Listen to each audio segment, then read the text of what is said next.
आज या ठिकाणी आदर्श लाईव्ह न्यूज चॅनलच्या कार्यालयाच्या उद्घाटन सोहळ्याला आपण सारी मंडळी उपस्थित झालेलो आहे। व्यासपीठावर उपस्थित असलेले बबनदादा हरेश केणी, हेमराज म्हात्रे, व्यासपीठावरील आमचे सारे सहकारी राम पाटील असतील, समोर सारे पत्रकार मोठ्या संख्येनं, अगदी वसीम पटेलपासून ते संजय महाडिकापर्यंत सारी मंडळी मोठ्या संख्येनं उपस्थित आहे।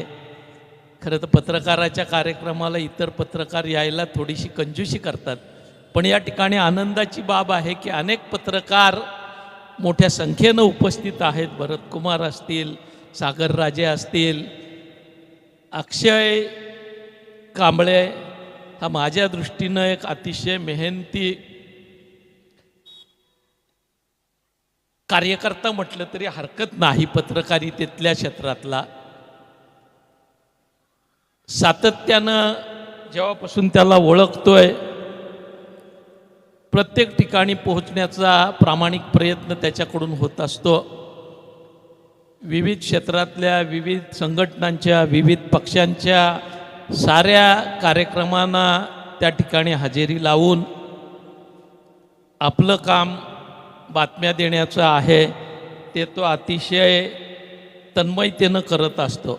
खरं तर मध्यंतरीच्या काळात मी त्याला विचारलं देखील, माझा असा समज होता, गैरसमज होता की अक्षय जे काम करतोय ते चॅनल हे पूर्वाश्रमीच्या आमच्या सहकारी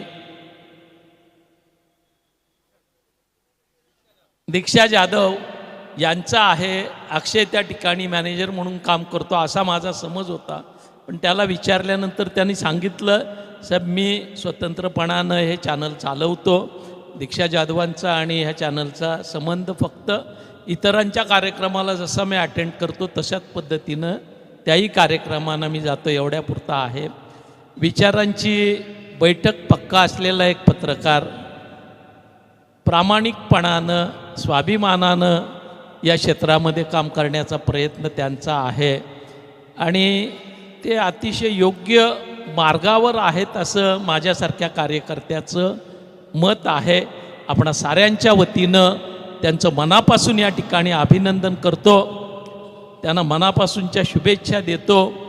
शेवटी हे क्षेत्र असं आहे की काही तडजोडी कराव्या लागतात, काहींना भेटावं लागतं, इच्छा असली नसली तरी काहींच्या कार्यक्रमाला जावं लागतं, पण तो व्यवसायाचा भाग झाला तरी स्वतःचं व्यक्तिमत्व स्वतंत्रपणानं जपण्याचं काम अक्षयनं या ठिकाणी निश्चितपणानं केलेलं आहे। त्याच्या कार्यालयाच्या उद्घाटन प्रसंगी कार्यालयात जावं, उद्घाटन करावं आणि नंतर मनोगत व्यक्त करावं, हे करण्यापेक्षा सारे श्रोते मला वाटतं बराच काळ ताटकळलेले आहेत, त्यांना अति न करता आपण या ठिकाणी छोटंसं मनोगत व्यक्त करू आणि मग कार्यालयाच्या उद्घाटनाला जाऊ। रीतसर आम्हा सर्वांच्या वतीनं या संपर्क कार्यालयाचं उद्घाटन झालं असं मी जाहीर करतो आणि हे जाहीर करत असताना त्यांचं हे करिअर एक उदयोन्मुख चांगला पत्रकार, मीडियाच्या क्षेत्रातला एक चांगला सहकारी म्हणून त्याच्याकडं आम्ही बघतोय। त्याची अशीच प्रगती होत राहो, त्याच्या चॅनलचा या ठिकाणी प्रगती होत राहो अशा पद्धतीच्या मनापासूनच्या शुभेच्छा या ठिकाणी देतो आणि मी माझं मनोगत आवर्त घेतो। जय हिंद, जय महाराष्ट्र।